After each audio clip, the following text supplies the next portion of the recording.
एक बार एक भिखारी अपने जीवन से परेशान हो चुका था क्योंकि उसे अपने जीवन को चलाने के लिए भीख मांगनी पड़ती थी।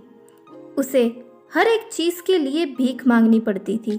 इसी बात को लेकर वह दुखी रहता था और दिन भर यह सोचता कि उसके जीवन में बदलाव कैसे आएगा। यह सोचकर वह निराश हो जाता।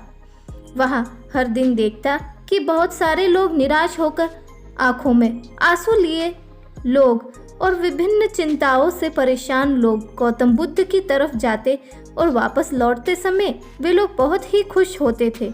यह भिखारी यह नहीं समझ पा रहा था कि गौतम बुद्ध उनके साथ ऐसा क्या करते हैं कि वे बेहद खुश हो जाते हैं।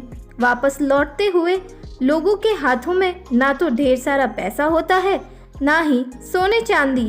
तो फिर ऐसा क्या होता है कि लोग बुद्ध के पास से लौटते वक्त इतना खुश हो जाते हैं।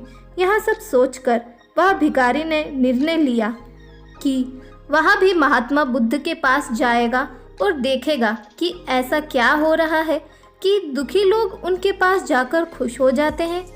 वह बुद्ध से मिलने के लिए उनके पास चल पड़ा। जहाँ बुद्ध मौजूद थे वहाँ बहुत लंबी कतार लगी हुई थी, तो वहाँ भिखारी भी कतार में लग गया। कतार में लगकर वह अपनी बारी का इंतज़ार करने लगा।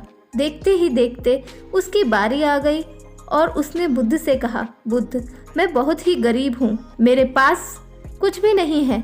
मुझे अपना जीवन चलाने के लिए भी दूसरों से भीख मांगनी पड़ती है। अब आप ही बताइए कि मैं अपने जीवन को कैसे बेहतर कर सकूं। यह सब सुनकर बुद्ध ने कहा, तुम गरीब नहीं हो, तुम्हें ऐसा लगता है क्योंकि आज तक कभी तुमने किसी के लिए कुछ भी नहीं किया, ना ही तुमने कभी किसी को दान दिया, ना ही तुमने दूसरों के लिए कुछ किया। यह सब सुनकर भिखारी के मन में एक आशंका जग उठी। अपनी आशंका को दूर करने के लिए भिखारी ने पूछा, मैं तो एक भिखारी हूँ, मैं लोगों को दान कैसे दे सकता हूँ और कैसे लोगों की सहायता कर सकता हूँ? मुझे तो खुद ही अपने जीवन चलाने के लिए दूसरों की सहायता मांगनी पड़ती है। यहाँ सब सुनने के बाद गौतम बुद्ध थोड़ी देर चुप रहे और फिर उसे बोले, तुम्हारे पास हाथ है जिससे तुम लोगों की सेवा में लगा सकते हो और दूसरों का भला कर सकते हो। इसके अलावा तुम्हारे पास मुंह है जिससे तुम लोगों से अच्छी अच्छी बातें कर सकते हो और दूसरों का हौसला बढ़ा सकते हो। यह सब करके भी तुम दूसरों की सहायता कर सकते हो। ज़रूरी नहीं कि दान सिर्फ और सिर्फ पैसों से किया जाए। हम चाहे तो हम शिक्षा का भी दान कर सकते हैं, चाहे तो अन्न का भी दान कर सकते हैं। ऊपर वाले ने अगर किसी को पूर्णतः अच्छा शरीर दिया है तो वह गरीब नहीं है, वह बस दिमाग से गरीब है। उसे इस विचार से हटकर दूसरों की सेवा में लगाना चाहिए। बुद्ध के यहाँ सभी बातें सुन लेने के बाद वह भिखारी बहुत ही ज़्यादा खुश हो गया और उसका मन अब संतुष्ट था।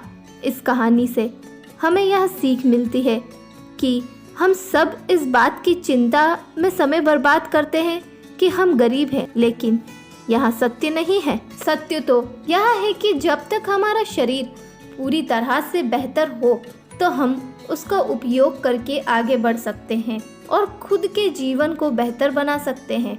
अगर कोई व्यक्ति सिर्फ अपनी गरीबी पर ध्यान दे और उसे बदलने की कोशिश ना करे तो वह मूर्ख है। इसके अलावा हमें इस कहानी से यह भी सीखने मिलता है कि दान सिर्फ धन का नहीं, शिक्षा, भोजन, अच्छे विचार आदि का भी किया जाना ज़रूरी है। अगर आपके पास धन नहीं है तो आप शिक्षा का दान कर सकते हैं या फिर आप दूसरों के लिए अच्छे विचारों का भी दान कर सकते हैं। इससे समाज बेहतर होता है।